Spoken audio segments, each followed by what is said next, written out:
सूद क्या है।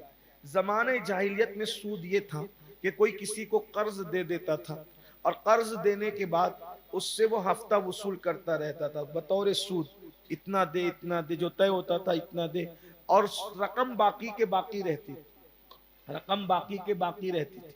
फिर उसके बाद वो रकम दे नहीं पाता था, तब एक साल में देने की मियाद होती, अब आइंदा साल देना है तो वो मोहलत भी बढ़ा देता था और सूद की जो है वो मिकदार भी बढ़ा देता था। इस तरह से दो दो तीन तीन पट चार चार पट सूद लोग खा।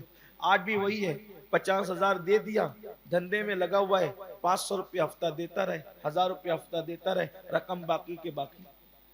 और लोग क्या कहते हैं, हम पार्टनरशिप कर रहे हैं। ये कौन सी पार्टनरशिप है? आखिर कौन सा धंधा ऐसा है जिसमें मुकम्मल तौर पर हर हफ्ता 500 रुपया ही मुनाफा होता है? 499 भी तो हो सकता है, 450 भी तो हो सकता है, फिर 500 रुपया कैसे? और कोई बड़ी से बड़ी दुकान हो मेरे भाई, बड़ी से बड़ी कंपनी हो, हर महीना उसमें बिल्कुल इतना ही मुनाफा होगा, किसने कहा? क्या दुनिया में अक्ल खत्म हो गई? तजुर्बात खत्म हो गए तिजारत के? क्या है, 10 लाख लगा दो, हर महीना 1 लाख रुपया वसूल करते रहो, क्या बात? 10 बाकी के बाकी, क्या कारोबार में नुकसान नहीं होता? चले नुकसान ना भी हो, कम से कम मुनाफे में तो कमी ज्यादती होती है।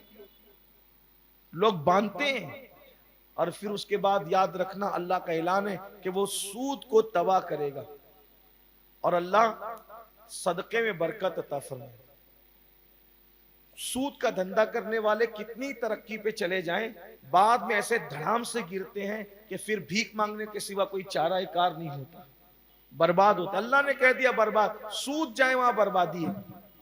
इसलिए अगर कोई सूद का धंधा करता है, तौबा करे, इस्तिगफार करे, अल्लाह की बारगाह में माफी तलब करे, आज ही तौबा करें। हदीस पाक है कि सूद का एक लुकमा 36 मर्तबा जिना से भी बदतर है।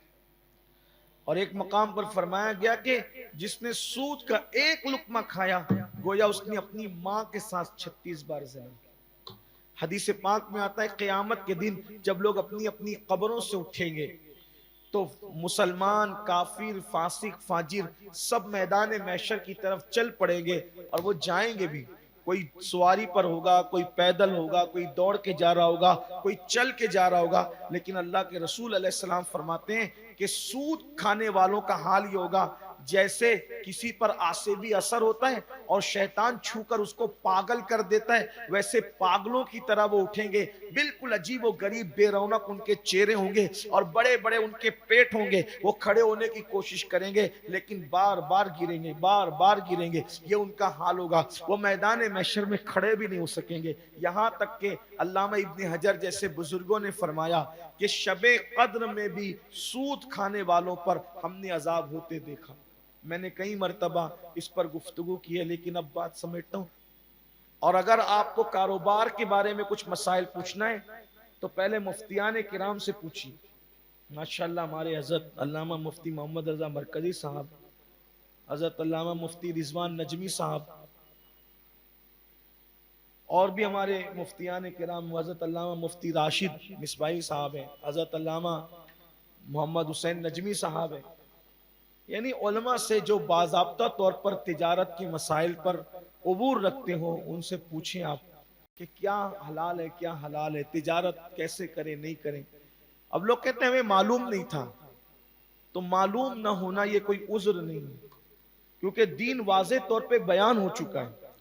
और भी अगर आपको सूद के मसाइल पढ़ने हैं तो इंटरनेट पर मुहक्किक़ मसाइल जदीदा हज़रत अल्लामा मुफ्ती निज़ामुद्दीन साहब की किताब है जदीद बैंककारी और इस्लाम, सूद के मुतालिक भी आपकी किताब है। और भी किताबें मौजूद हैं जो जदीद सूद के जदीद मसाइल और इस्लाम, आप उसको पढ़ें, सूद से बचें।